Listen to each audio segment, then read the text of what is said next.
I've been getting a lot of questions lately about whether or not now is a good time to buy or sell here in Montana. Every fall I do a video about the current market in Montana, and this year it's a little different.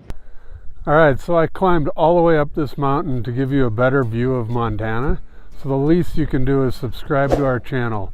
And when you do, don't forget to hit the little bell, and you'll be notified every time we make a new video about Montana. If you watch the news or watch YouTube, you'll still see there's a ton of people out there making a bunch of money predicting gloom and doom, and that may be happening in some parts of the country, but here in Montana it's always been a little bit different. As you know, ever since COVID, there's been a huge growth explosion here in Montana. Because of COVID and the show Yellowstone, everybody decided to get out of the big cities and move up to the mountains. So from about June of 2020 until February of 2023, we had the biggest amount of growth. Ever since February of 23, things have definitely slowed down, but they haven't gone down. It's basically plateaued. The reason for that is because the growth couldn't continue to go as fast as it's going. We'll look at the charts here in a little bit. But it was unsustainable, the amount of growth and the price increases that we had in that span from the start of COVID until February of 23. A couple of reasons things slowed down. The interest rates, as you know, went up from the 2s all the way up to about 7 at one point, and now they're starting to come back down, but that really slowed things down. And this year we have a whole different animal. Ever since I've been in the business, anytime it's been an election year, things slow down. And I don't understand this. I never have, because if you think about it, what I'm about to say makes a lot of sense. You get all kinds of people on election year that say, I'm going to just wait around and see what happens. Well, the problem with that is you can do what you want, obviously, but the people that wait around, what are you going to do? No matter who wins, whether it's your guy or your gal, life's going to go on, and I'm not sure what you're waiting for. If the market takes off again, depending on who wins, then you're going to be competing with a ton of people that are all going to get back in the market at the same time. They've already, because it's an election year, they've started to lower the interest rates, I'm guessing, to make it look like the economy is doing good, or whatever the reason was, the rates are starting to come down. So now you're going to start getting more and more people into the market. The other thing that I've heard from a few different people is, again, no matter who wins, if the wrong person wins in your mind, what are you going to do? Are you going to crawl in a cave for 4 years and wait it out? I mean, life is going to go on, the market's going to go on, and as you will see in the charts I show you later, we've had consistent growth basically since the beginning of time here in Montana. A couple of times it's plateaued, but it's going to continue to grow. I mean, look behind me. Like I tell people, until they tear down the mountains and fill in the lakes and rivers, people are going to want to be here. This is a great place. And if you have a choice of where to live, why wouldn't you live in a place like this? So that's always going to keep the demand high. And with that, the prices are going to stay high as well, and they're going to continue to rise.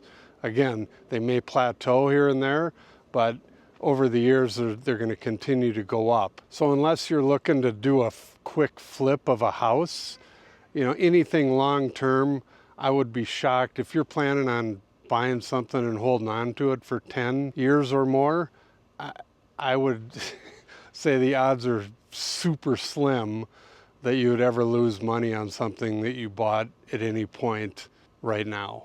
Like I tell people, it's a simple supply and demand issue.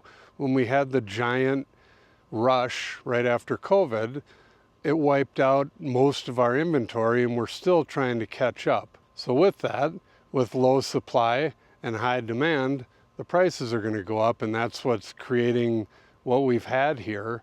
And I got a comment from a guy down in the southeast not too long ago that was laughing because I had advertised a piece of property that I have listed, and he was laughing at, oh my God, you guys are crazy. Why would anybody spend that amount of money on land up there? Well, what I had to tell him is that, again, supply and demand. Where he was commenting from, he made the comment that you could buy 100 acres for less than what we're charging for 20 acres. Well, I'm sure you can, but the place he was at, you know, there's very low demand, so their prices are going to stay low. And the reason our prices are high, again, simple supply and demand. People want to be here, and there's not a lot of supply.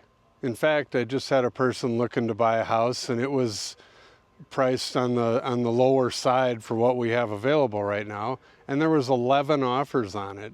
So there's still demand, even with the interest rates where they're at. There's still a lot of people out there trying to get in and find a place here in Montana. So I don't see that changing anytime soon. The builders are building as quick as they can, but it's still, they're having a hard time keeping up with the demand, and the prices are remaining high because of that. I also have people asking about foreclosures because everyone's looking for a deal. And here's the problem with foreclosures here. Right now, I just looked it up on MLS, and currently our MLS covers all of the western side of Montana. Currently, there's only 6 foreclosures available in that whole area. Back in the day, 2008, 2009, there were 50 of them, if not more. So there's just no foreclosures, and the reason for that is, again, if you bought back before COVID, or even right at the beginning of COVID, the prices went up so high that it's almost hard to be underwater on a house no matter what you paid for it. It's usually valued more now than when you bought it, unless there's something very strange happened. And so that means there's hardly anybody underwater, because if you lose your job or whatever the case is that you can't make your payments anymore, you can just sell the house and probably make some money, or at least break even. So that's why there's very few foreclosures right now, and people that are looking for a deal are going to have to find it a different way other than trying to find a foreclosure, because there just aren't any. Of those 6 foreclosures, 3 of them are in Great Falls. So that tells you there's just not a lot in this part of the world. There's actually 1 in Columbia Falls. That's the only one in this entire valley. So there's 4 of the 6 right there. I forget where the other 2 are, but if you're interested, let me know and I can send them to you. But with that, let's jump over to my computer and I'll show you the stats, and I'll show you exactly what I'm talking about with the prices and where everything stands at the moment. So here's one of the charts I was telling you about. This is the median sales price for our entire MLS, which again is all of the west side of Montana. And it goes back to 2011. And here you can see March of 2020 when COVID hit. That's when it blew up.